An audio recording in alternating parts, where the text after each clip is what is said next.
Like thinking back on who I was in, say, college, for example, super unconfident, super confused, just very all over the place and just scatterbrained and just the epitome of like a 20 something going through it.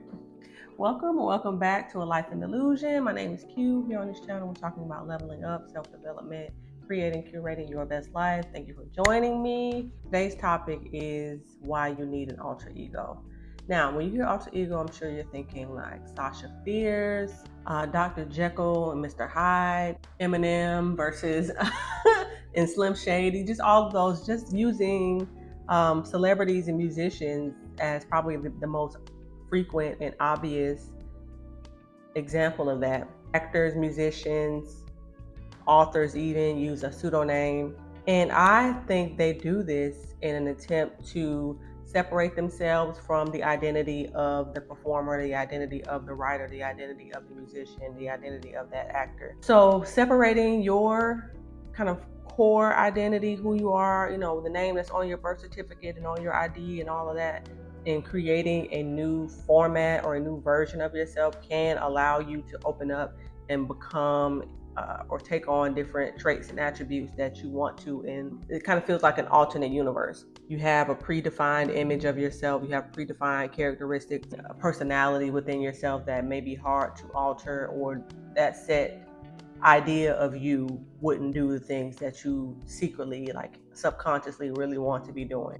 And the thing about it is that if it sounds strange, it's probably not, because a lot of us do this in our daily life. If you're familiar with the customer service voice, hello, thank you for calling such and such. That's not typically how you speak in your day-to-day life, how you speak amongst your friends, how you speak amongst your family. When you go to work, you're performing, you're code switching, if you will, a lot of times, because you're in a professional environment, and speaking how you speak on the street or how you speak amongst your family, or cursing or whatever it is you do, isn't acceptable, isn't appropriate. So you've been kind of conditioned to perform and to create different alter egos to perform in certain situations, certain settings. So why not take some of that control and some of that initiative and some of that power back by creating one from your own ideas, from your own free will, and from your own inner feelings and intuitions, to be able to, do things that you really want to do. Imagine your ideal self. How do they walk? How do they talk? How do they feel? How do they think? How do they dress? Where do they live? What do they do? Where do they eat? What do they drive? How you just all of the different aspects that you currently have in your day-to-day life.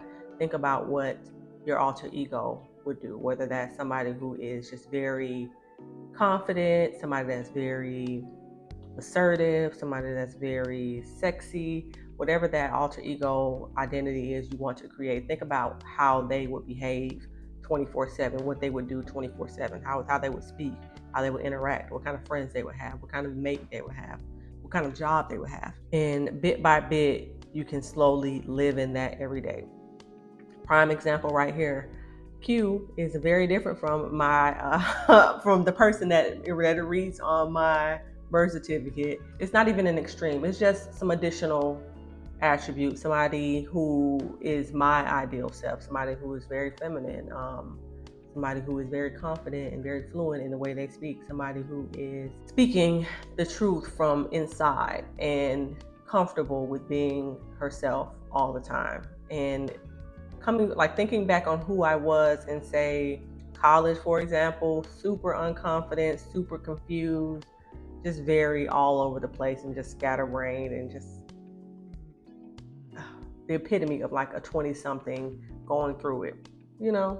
I've grown from that and then pulled in all of the attributes I wish to have and am molding them and, sculpting and editing and all that to become, who I am today.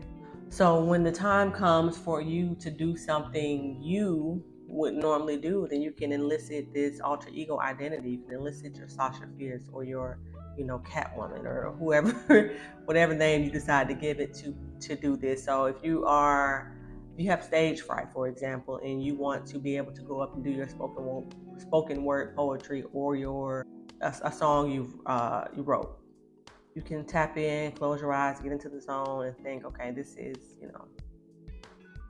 Tina Turn Up. This is Tina Turn Up going up here to do this performance. This is not Sarah Smith, you know. And Tina Turner can go up on that stage and kick that poetry or kick out that song or play the piano to the lights come on or whatever, you know, whatever the case may be. You can decide that it isn't you, you know, this meek, mild librarian or this shy, quiet, you know, schoolgirl or this buttoned up corporate baddie. You know, you can let your hair down essentially and lean into a different aspect of yourself. Your alter ego isn't easily embarrassed. Your alter ego isn't shy. Your alter ego isn't lacking self-confidence. Your alter ego isn't scared of judgment or fearful that, you know, somebody they know might see him. I feel like that's been a concern of mine for a long time. Like, man, what if somebody I know sees this? I'm gonna be so, who cares? You know, and I have to, and I literally, this is something I'm still battling with. I have to tell myself this on a regular basis that if they see it, it's them looking at me. I'm not looking at them. I don't. They're giving me their attention and their energy. I'm not giving it to them, not directly at least. So if they have something to say, what does that mean to me? Nothing. In the grand scheme, nothing. I haven't. These people I haven't even spoken to in years. So what do I really care? It's just kind of that fear of being judged. But a lot of times, it's just a figment of your imagination. So yeah, this isn't a long video, just something to think about.